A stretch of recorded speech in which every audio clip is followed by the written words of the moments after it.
नमस्कार, next 9 news देख रहे हैं आप। आपके साथ मैं हूं किरण यादव। आज के इस बुलेटिन में हम बात करेंगे देश और दुनिया से जुड़ी हुई 10 बड़ी खबरों के बारे में। पीपुल्स डेमोक्रेटिक पार्टी की प्रमुख महबूबा मुफ्ती ने रविवार को भारतीय जनता पार्टी के नेतृत्व वाली केंद्र सरकार पर निशाना साधा। महबूबा मुफ्ती ने कहा कि जम्मू कश्मीर में चाहे कितने भी सैनिक तैनात कर लिए जाए, सरकार तब तक पॉजिटिव रिजल्ट नहीं देख पाएगी जब तक कश्मीर मुद्दा हल नहीं हो सकता। जम्मू कश्मीर में पूर्व मुख्यमंत्री ने ये कहते हुए भारतीय जनता पार्टी को हमलावर नहीं होने की चेतावनी भी दी है कि कश्मीर के लोग जानते हैं कि उन्हें कैसे भगाना है। पीडीपी प्रमुख ने यहां पार्टी के युवा सम्मेलन को संबोधित करते हुए ये टिप्पणी की। कांग्रेस की भारत जोड़ो यात्रा इन दिनों मध्य प्रदेश में यात्रा कर रही है। राहुल गांधी के नेतृत्व में राज्य में रैली का आज छठा दिन है। सोमवार को राहुल की अगुवाई में सैकड़ों पदयात्रियों का कारवां सूर्योदय के बाद इंदौर से उज्जैन की ओर बढ़ा। यात्रा की शुरुआत इंदौर के बड़े गणपति चौराहे से हुई। रास्ते में एक साइकिल सवार भी यात्रा में शामिल हुआ और कांग्रेस के पूर्व अध्यक्ष कुछ पलों के लिए पैदल यात्रा को विराम देते हुए उसकी साइकिल पर पैडल मारते हुए नजर आए। साइकिल से पहले राहुल यात्रा के दौरान बुलेट बाइक चलाते हुए भी नजर आए। समाजवादी पार्टी के नेता आजम खान अपने गढ़ रामपुर में करो या मरो की स्थिति में है। रामपुर विधानसभा सीट पर 5 दिसंबर को होने वाले उपचुनाव में जीत के लिए सत्तारूढ़ भारतीय जनता पार्टी ने पूरा दमखम लगा दिया है। इस सीट पर मुकाबला सपा प्रत्याशी असीम रजा और भारतीय जनता पार्टी के आकाश सक्सेना के बीच में है। इस बीच आजम खान ने आरोप और बयानों ने सियासत गरमा दी है। अपने क्षेत्र में एक जनसभा को संबोधित करते हुए आजम खान ने कहा कि ये आबादी बदनसीबों की आबादी है। दुनिया के सबसे बड़े कमनसीब लोग मेरे लोग यहाँ रहते हैं, इसलिए उन पर सितम ढाया जा रहा है। महाराष्ट्र के राज्यपाल भगत सिंह कोश्यारी के खिलाफ उद्धव ठाकरे की शिवसेना ने अंतिम मोर्चा खोल दिया है। ठाकरे ने राज्यपाल से 2 दिन के अंदर खुद ही इस्तीफा देने की मांग की है। चेतावनी दी है कि ऐसा नहीं किया तो महाराष्ट्र बंद किया जाएगा। उन्होंने कहा कि इस बंद के दौरान कहीं कोई दंगा फसाद तो नहीं होगा, लेकिन इसका असर दूर दूर तक होगा। उद्धव ठाकरे ने राज्यपाल के लिए पार्सल शब्द का इस्तेमाल किया है। कहा कि ये जो पार्सल आया था अमेज़न से, वो चला जाए तो अच्छा है, वरना भेज दिया जाएगा। राजस्थान के सियासी संकट में अशोक गहलोत और सचिन पायलट की खींचतान के बीच अब कांग्रेस की कलह का समाधान निकलना मुश्किल हो गया है।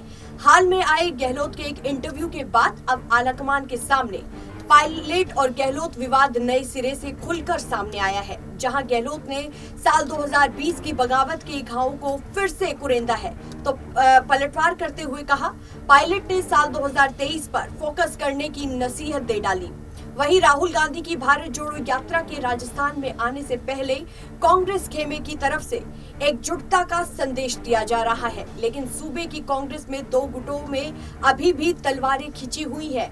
ऐसे में राजस्थान की सियासत में 25 सितंबर को हुए कांग्रेस विधायकों के इस्तीफे, पॉलिटिक्स कांड और अब गहलोत के सीधे आरोपों के बाद दिल्ली दरबार के सामने एक ही मुद्दा है कि आखिरकार राज्य में सरकार रिपीट कौन करवा सकता है। मालूम हो कि सरकार रिपीट करवाने को लेकर मुख्यमंत्री अशोक गहलोत और पूर्व डिप्टी सीएम सचिन पायलट के अपने अपने दावे हैं। मोरबी के पास वांकानेर में सजे मंच पर जब मुख्यमंत्री योगी आदित्यनाथ पहुंचे तो बुलडोजर बाबा के नारे गूंज उठे। भारतीय जनता पार्टी को इसकी उम्मीद पहले से ही थी।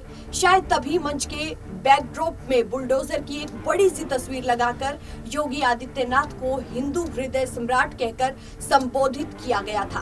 भारतीय जनता पार्टी के स्टार प्रचारक और यूपी के सबसे बड़े चेहरे योगी आदित्यनाथ ने गुजरात में चुनाव प्रचार का आगाज कुछ ऐसे ही किया था। हालांकि योगी हर सभा में तर्क तो गुजरात मॉडल के पक्ष में देते रहे, लेकिन जमीन पर यूपी मॉडल ही काम करता है। दरअसल राम जन्मभूमि आंदोलन के बाद गुजरात से यूपी का रिश्ता ऐसा जुड़ा जो आज तक अटूट है। यूपी में इस बार नेताओं की बड़ी टीम का गुजरात भेजा जाना इस बात की बानगी है। 162 सदस्य इस टीम में राज्य स्तर से लेकर जिला स्तर तक के नेता यहां पर मौजूद हैं, जो गुजरात में यूपी मॉडल और डबल इंजन सरकार के फायदे गिनवा रहे हैं। गुजरात विधानसभा चुनाव के पहले चरण के मतदान में 3 दिन बाकी रह गए हैं, लेकिन उससे पहले आम आदमी पार्टी को बड़ा झटका लगा है। आम आदमी पार्टी के प्रत्याशी बसंत वजली भाई खेतानी ने पार्टी से इस्तीफा दे दिया है और आपको हम बताते चले कि वो भारतीय जनता पार्टी में शामिल हो गए। उन्होंने बीजेपी के प्रत्याशी को समर्थन देने का ऐलान भी कर दिया है। बसंत वजली भाई खेतानी ने कहा कि वो कच्छ जिले की अबडासा विधानसभा सीट से आपके टिकट पर चुनाव लड़ रहे थे, लेकिन अब उन्होंने भारतीय जनता पार्टी उम्मीदवार प्रद्युमन सिंह जडेजा का समर्थन किया है। बता दें कि गुजरात की 182 विधानसभा सीटों पर 2 चरणों में मतदान संपन्न होगा। पहले चरण में 1 दिसंबर को 89 विधानसभा सीटों पर मतदान किया जाएगा, तो वहीं दूसरे चरण में 5 दिसंबर को 93 सीटों पर वोटिंग होगी। 8 दिसंबर को रिजल्ट आएगा, जिसके बाद ये साफ हो जाएगा कि इस बार गुजरात की सत्ता पर कौन बैठेगा। बीजेपी, कांग्रेस और आम आदमी पार्टी तीनों मजबूती से चुनाव लड़ रहे हैं। उत्तर प्रदेश में प्रगतिशील समाजवादी पार्टी प्रमुख शिवपाल यादव की सुरक्षा जेड श्रेणी से घटाकर अब वाई श्रेणी में कर दी गई है। इसकी जानकारी उत्तर प्रदेश पुलिस ने एक लेटर जारी कर दी है। दरअसल शिवपाल अखिलेश की तनातनी के बीच जब योगी सरकार शिवपाल पर मेहरबान थी तो उन्हें जेड श्रेणी की सुरक्षा दी गई थी। वहीं अब मैनपुरी लोकसभा उपचुनाव से पहले अखिलेश शिवपाल जब फिर से एक बार साथ हो गए हैं, तो योगी सरकार ने शिवपाल को बड़ा झटका दे दिया है।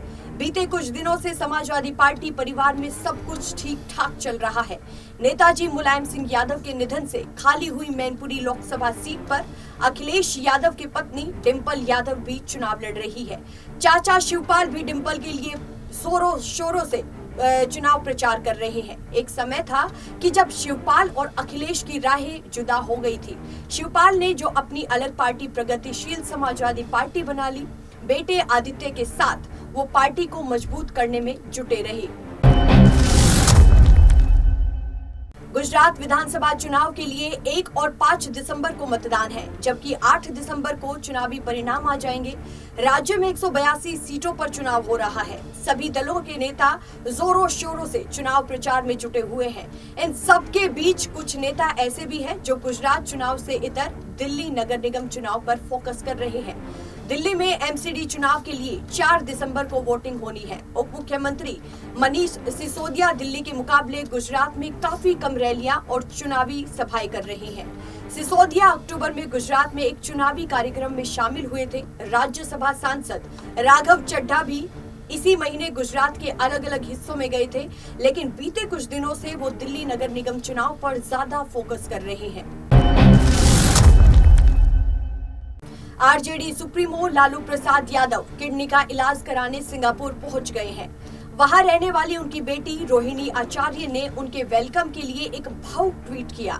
दरअसल 74 साल के लालू प्रसाद यादव कई स्वास्थ्य से जुड़ी हुई समस्याओं से पीड़ित है, जहां पर वो शनिवार को सर्जरी के लिए सिंगापुर पहुंचे हैं। सिंगापुर में रह रही उनकी बेटी रोहिणी आचार्य उन्हें अपनी एक किडनी भी डोनेट करेंगी। बता दें कि लालू यादव के साथ उनकी पत्नी राबड़ी देवी, बड़ी बेटी मीसा भारती भी सिंगापुर पहुंच गई है।